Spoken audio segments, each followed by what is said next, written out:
Nagpapatuloy po ang buhos ng ulan dito sa Metro Manila dahil sa papalapit na bagyong Bising.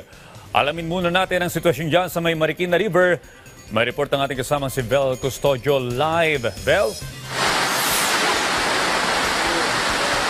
Audrey, magdamag na umuulan dito sa Metro Manila dulot ng habagat. Kaya naman apektado maging ang hanap buhay ng mga residente na naninirahan malapit sa Marikina River. Sa gilid ng Marikina River, naghahanap buhay bilang tindero ng biscuit si Mark.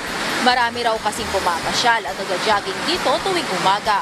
Pero dahil sa maulan, tumutumal ang benta niya. Palagi rin siyang nakaantabay sa level ng tubig ng ilog, lalo na ngayong magdamag na umuulan.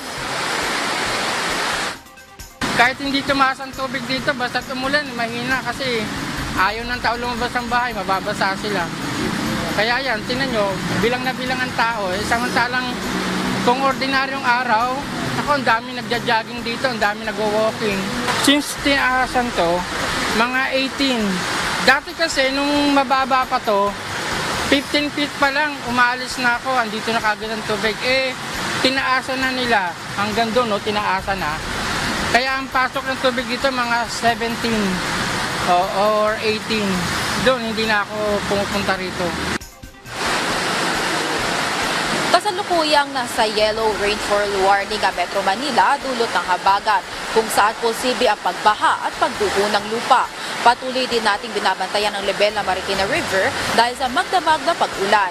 Para sa kaalaman ng ating mga kababayan, lalo na sa mga dinadaanan ng ilog ng Marikina, kapag 15 meters na ang water level, unang alarma na ito. Ibig sabihin ay kailangan ng maghanda sa posibleng pagtaas ng level ng tubig sa ilog. Pag umabot naman sa 16 meters ay pinapayuhan ng lumikas.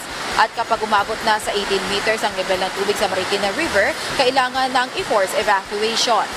Samantala, sa huling weather update ng Pag-asa, bumaba ang tiyansa na maging isang ganap na bagyo ang low pressure area sa Hilagang Luzon sa loob ng 24 hours. Audrey, kung mapapansin nyo, ang Marikina River na nasa aking likuran ay lagpas 12 meters ang level ng tubig sa Marikina River. Ibig sabihin na nanatiling normal ang water level dito. Pero mapapansin rin na kulay tsokolate at bahagyang mabilis ang ragasan ng ilog. Kaya pinapayuhan ng mga residente na nakatira lalo na malapit sa ilog na maging alerto at palaging nakaantabay sa level ng tubig sa Marikina River. Balik sa iyo, Audrey. Ingat po sa ating mga kababayang naninirahan malapit dyan sa may Marikina River. Maraming salamat sa iyo, Vel Custodio.